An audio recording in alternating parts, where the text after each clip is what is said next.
गणपती बाप्पा मोरया. तर चला आज आपण गणपती बाप्पासाठी मोदक बनवणार आहे, एकदम पौष्टिक, एकदम साध्या सोप्या पद्धतीने आणि नक्कीच तुम्हाला आवडतील. तुम्ही सुद्धा नक्की ह्या पद्धतीने बनवचाल.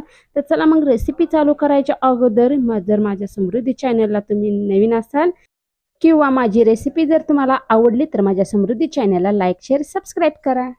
तर चला आता आपण सुरुवात करूया. सुरुवातीला मी 1 वाटी गव्हाचं पीठ घेतलेलं आहे. आज आपण गव्हाच्या पिठापासूनच एकदम पौष्टिक मोदक तयार करणार आहोत. तर चला आता आपण गॅस ऑन करणार आहोत. तर आता ह्या पॅनमध्ये आपण तूप घेणार आहोत. एकदम गावरान तूप आहे. ते 2 किंवा 3 चमचे आपण ह्याच्यामध्ये तूप घेणार आहोत. तूप घेतल्यानंतर त्याच्यामध्ये आपण हे गव्हाचं पीठ जे आहे ते आपण कमी गॅसवर भाजून घ्यायचं आहे. एकदम खमंग असे पीठ जे आहे ते आपण या तुपामध्ये भाजून घेणार आहोत. तर जर थोडंसं तूप कमी वाटत आहे तर आता आपण अजून तुपाचा वापर करणार आहोत. एकदम साधी आणि एकदम सोपी आणि एकदम झटपट होणारी ही मोदकची रेसिपी आहे.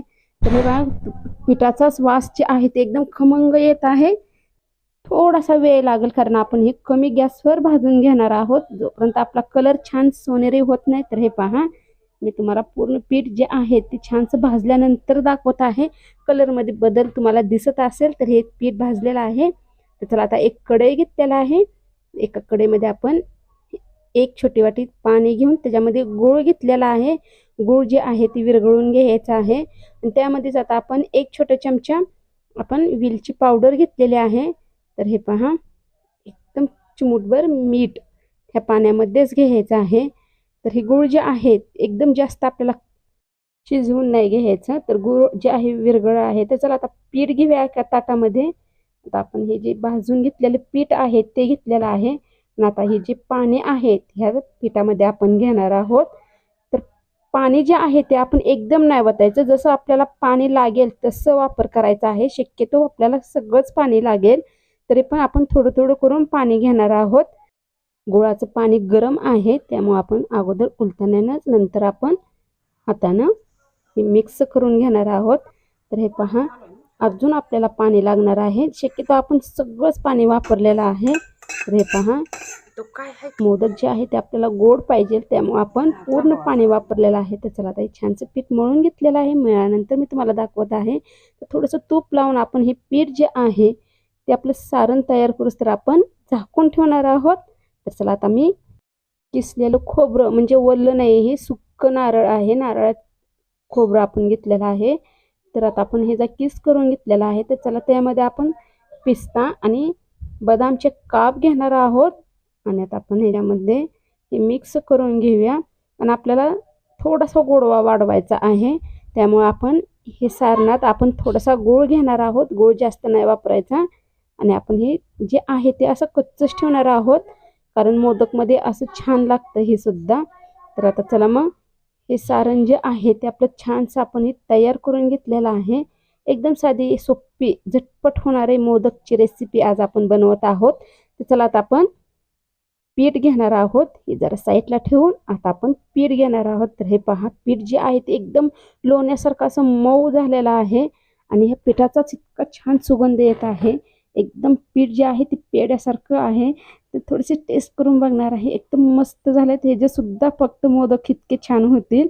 तर चला पण आपण याच्यामध्ये गूळ ही वापरलेला आहे त्यामुळे पीठ एकदम छान असं दिसत पण आहे आणि टेस्टी पण झालेलं आहे. तर थोडेसे आता या पिठाची आपण वाटी करून घेणार आहोत जेणेकरून आपण याचा मोदक तयार करणार आहोत.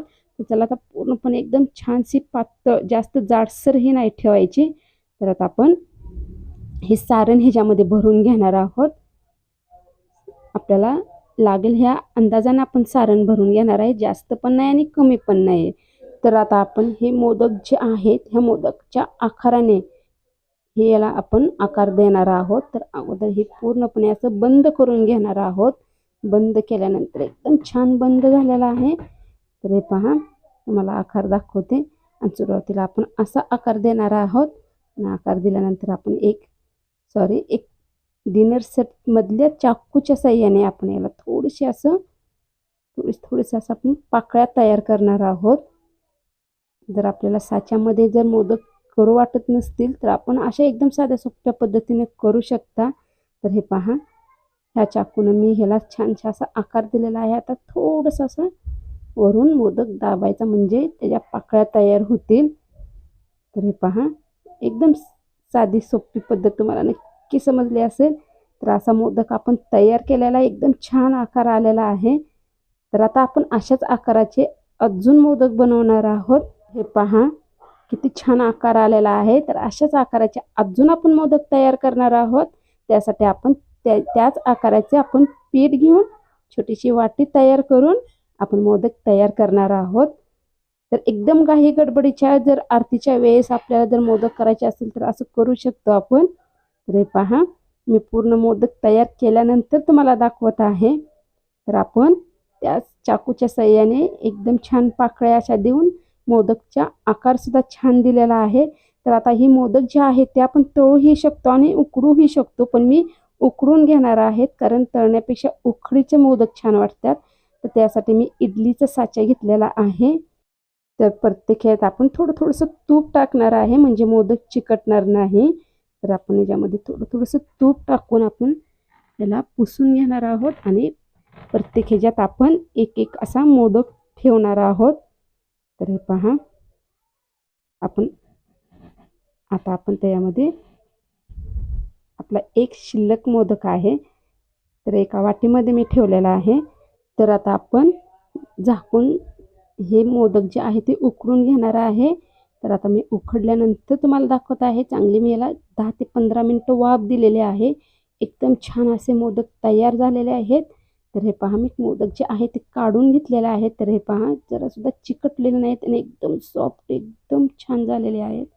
कलर थोडासा आपण गूळ वापरलेला आहे त्यामुळं कलर असा आलेला आहे, पण पौष्टिक खूप झालेला आहे. लहान मुलांसाठी तर हे खूपच छान आणि टेस्टी आणि पौष्टिक आहात कारण आपण याच्यामध्ये गूळ आणि तूप वापरलेला आहे. तर मग तुम्हाला ही मोदकची रेसिपी कशी वाटली कमेंटमध्ये मला नक्की सांगा आणि मी बनवलेल्या पद्धतीने गणपती बाप्पाला ही मोदक नक्की बनवा कारण गणपती बाप्पाला जरी मोदक बनवले तर प्रसाद म्हणून आपण खातो आणि 1 किंवा 5 मोदक आपण गणपती बाप्पापाशी ठेवतो. तर आपल्या लहान मुलांसाठी आपल्या शरीरासाठी सुद्धा ही पौष्टिक मोदक बनवा. रेसिपी आवडली असेल तर माझ्या समृद्धी चॅनलला सबस्क्राईब करा. धन्यवाद.